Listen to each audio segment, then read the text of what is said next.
Batuka, good morning. Now, I'm very curious to hear, how have passengers been treating drivers? What have been some of those horrible experiences out there for drivers? Good morning, Rebecca. Look, drivers have been quite terribly abused over the years, and I think the move that Uber is now taking to say they'll start banning riders is one that's a few years a bit too late. You know, drunken abuse, just people having a bad day, taking out on drivers.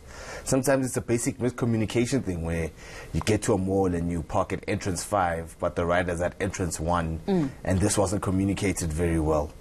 Or unnecessary expectations. People want to overload vehicles. And often what we've seen in the past is that then riders will then lay a complaint on the app, and it's the drivers who have been getting blocked. So we hope this can bring about a bit more respect within the space, possibly. And a right of redress for drivers is long overdue. Yeah.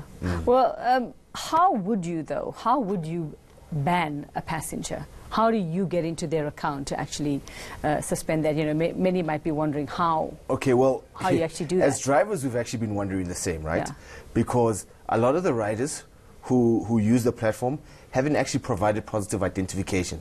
So you could block a particular person with a particular SIM card, but up until Uber, Taxify, Bolt moved to start capturing positive identification of each rider, it's actually sort of a futile exercise.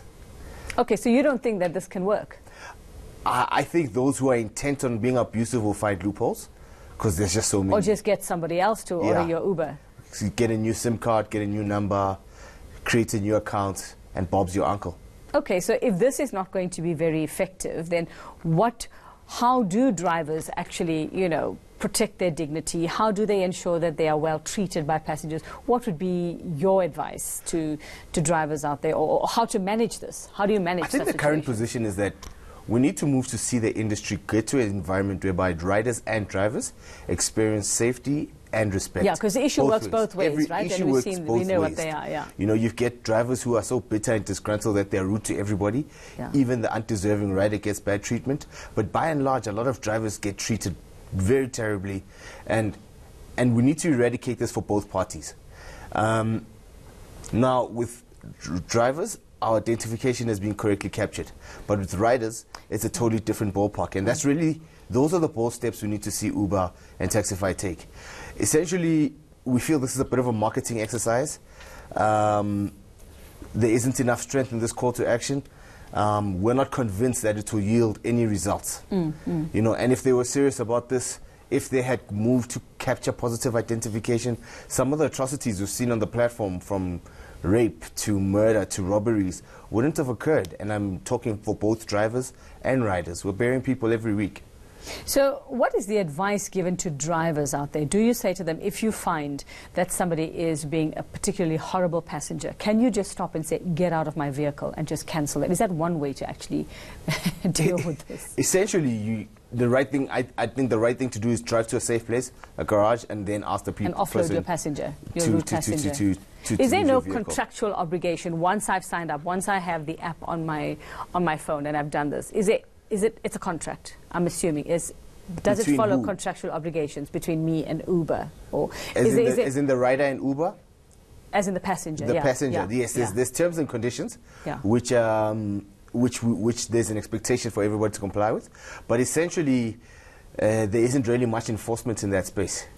And because drivers are so replaceable, often there's many drivers. I could fill your studio all days with drivers who've been blocked for something which isn't their fault. So would you say then that those who run services like Uber and Taxify often make drivers bear the brunt of it? Is it that it becomes the driver's problem and passengers get a better deal? Yes, it is. With drivers, we actually feel it's not a matter of if you'll get abused or mistreated, it's a matter of when. Yeah, it's you will and you must just deal with it. It is. So what do you suggest needs to happen here, Batuka? Well, as we've been advocating for regulation within industry, I think we need to hold more people accountable. I think we as drivers need to understand the power we hold. Within Gauteng alone, we've contributed over 5 billion rand in assets to make sure these services are available. And I think something most people don't really understand is that we are the contributors, we are the vehicle owners, we are the skills providers. Uber's but merely an app. And we need then government intervention to make sure we regulate effectively, to make sure that those who've invested stop getting a raw deal, to make sure that drivers and passengers can experience a safe industry. Well, I like how Uber says in its statement that you are a member of the Uber community. Once you join up, you are a member. It's a club.